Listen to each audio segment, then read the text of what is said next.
When I started, I guess a few buy-to-lets at the time was maybe a few £100,000 in terms of portfolio. So since joining Real Life and then the partner program, that portfolio has now increased to 6 million. Oh, hi. Sorry. Super bright, huh? Hi, I'm Claudine. So I'm a property investor. I'm also a mum of two, and I'm also a coach. So I'm a lead coach for Real Life, and out of all of those things, it's keeping me super busy, but those are the things that I love most in the world, and that's what I do for a living. I was one of the first on the partner program. Over nearly 2.5 years ago, I joined it actually. Even if I was the first one, I knew then that I was kind of like backing myself to like a different level of growth. So that's how long it's been. So I think before, I had already invested in property. I had a few properties, but I was kind of playing it safe with like buy-to-lets, and kind of, I guess in maybe like 18 months or so, I took on like 3 buy-to-lets. So I was kind of playing it safe and taking it pretty slow, let's say.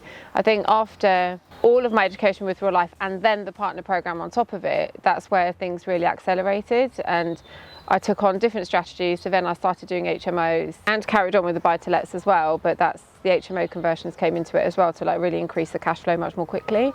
So I did that, and then very quickly we got to over 20 properties. So over the next couple of years, that's when it really increased dramatically in that area. So it made a huge difference there. When I started, we had, I guess a few buy-to-lets at the time was maybe a few £100,000 in terms of portfolio, and then I guess with all the projects I've done since then, so since joining Real Life and then the partner program, that portfolio has now increased to 6 million. So that's 6 million of property that's been either bought, sold, funded. So that's different ways of working it, but that's what's been created in that time, thanks to the partner program. So yeah, so basically from when we started the property business 5 years ago. So that's just over £1 million a year. That's a good question.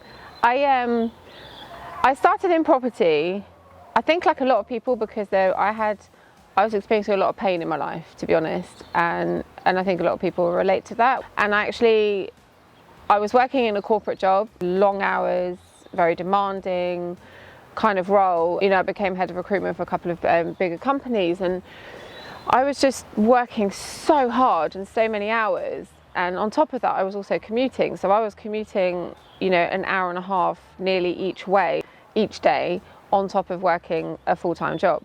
So I have a son that's 10, and at that time, 5 years ago, I wasn't seeing him at all. Like I really, I came home, he was already in bed, I was leaving practically before he got up. So really my entire life with my son was at the weekend, and then it was kind of like getting to know each other, right, in a different routine. And I think there's only so long that can go on until like the pain is like, there's something not right, and that's how I felt. Something's not right, and there's also, so that was kind of the pain, but there was also like a pull of something of like, hey, I want to do more. Like I feel like I can contribute more. I feel like I can grow more, and I just felt like the corporate world was not enabling that, to be honest. So that was the why that started it, to be honest. And then I guess like as the first steps get taken, the why amplifies, right? Then it's like the real stuff comes to life.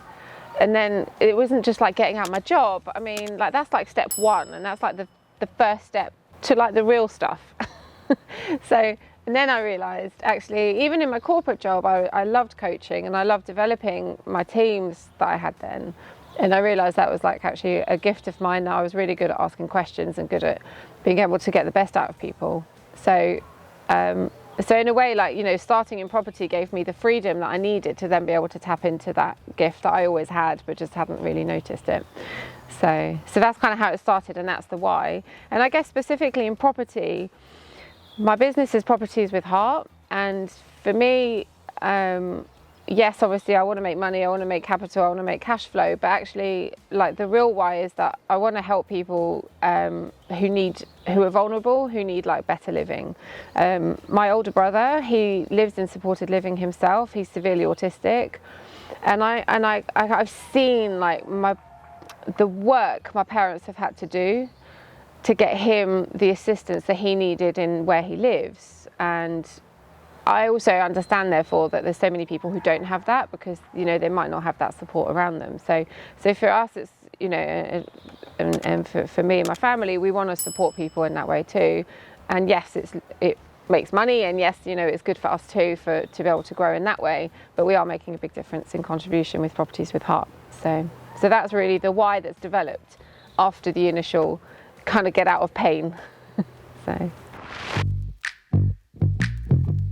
Like, it's interesting as like portfolios grow, and you know, as I say, I started off with a few buy-to-let, so that was like a kind of single family home. Then I went into like HMOs, done a few rent-to-rent HMOs as well, a couple of SAs. Some of them worked brilliantly, some of them didn't. It's, you know, I think there's like a kind of working out what is good and what works. And I think so I still have the buy-to-lets and still have professional HMOs, but I think that first step is important. But then you're like, this is a business. I need to know, how are things running? Like, what is my profit and loss? You know, what does that look like? And then having run through that exercise in detail, not knowing any of those numbers, but then having done it, it actually came to light that the houses that I had in supported living and social housing were actually more profitable over the long term on average than the other properties that I had. So funnily enough, as it's very aligned to my mission and my why, it actually ended up also being more lucrative and higher cash flowing overall. Well, I think like the benefits have come in different ways. I think like attending PWT, attending Discover Your True Potential, going to like seeing, you know, spending time with the partner program. I think like what I've learned is to like really manage my energy and knowing what can be achieved in a really short space of time when my energy is right. And I think for me, like, and again, coming from a corporate background and, you know, just how we're taught in school, etc., we're not really like taught to like, you know, really work our energy to get like a better result and a better outcome and a more focused outcome. Another massive light bulb moment really with the partner program specifically is what I was just saying about the profit and loss, and just knowing that I've got to get my numbers right, and that as a business, that's like the foundation of it all. That was a game changer for me, to like really just anchor down on what's working in terms of my numbers, what's not working. I could get rid of the stuff that wasn't working. I could keep and improve and keep on moving with the stuff that was. So that's a big game changer for sure. After having worked in corporate and obviously I made the decision that I wanted to step out of the corporate world, but the real pull for that was that I wanted to move to Spain. So I had my first child in Barcelona when I lived there 10 years ago. But I always knew that I wanted to move to Spain, but I wanted to do it on my own terms. I didn't want to be tied to a job. I didn't want to have that kind of lack of freedom, I guess. I love the lifestyle there. I love the sun. I love the culture. I love how like family orientated they are and how like welcoming they are of families. And I just think it's a really nice way to bring up children. So we decided 3 years ago, we made the decision. We went to visit a few schools because that's always what comes first. We signed Hugo up to international school. Decision was made. That's it. We're going. We made it happen. So that was 3 years ago, and it's been a tremendous move. And I'm grateful for my lifestyle every single day. I walk outside. I live 1 minute from the beach. I see the beach every day. It looks different, and I appreciate what business has enabled me to do in terms of my lifestyle, and yeah, I'm super grateful for that.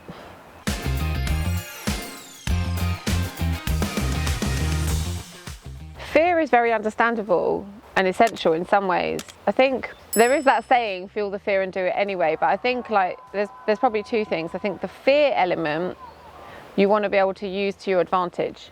So without making it crippling, I think the fear has to be used as a way to make you move, because the fear is coming from, like, will come from pain, and use the pain to like move you forward. And again, it's like one step at a time, all the time. Then the other thing that I would ask myself if I was in this situation, or for other people who want to take that step, it's like, what is it costing you to not do it? And that's a question that's not asked enough.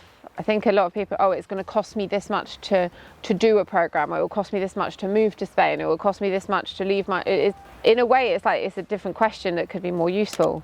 What is it costing me for not taking that action? If I'm leaving money in the bank, what is it costing me not investing it? If I'm working my job, how much is it costing me by spending 8 hours a day somewhere that I'm actually not fulfilled? What is it costing me to not show my kids that I can grow? Right? That's the question that's going to recruit you to make the move. So that's where I would focus, is like, what's it costing you to not do it? You got it. Costing me to not show my kids that I can grow. Right? That's the question that's going to recruit you to make the move. So that's where I would focus, is like, what's it costing you to not do it? You got it.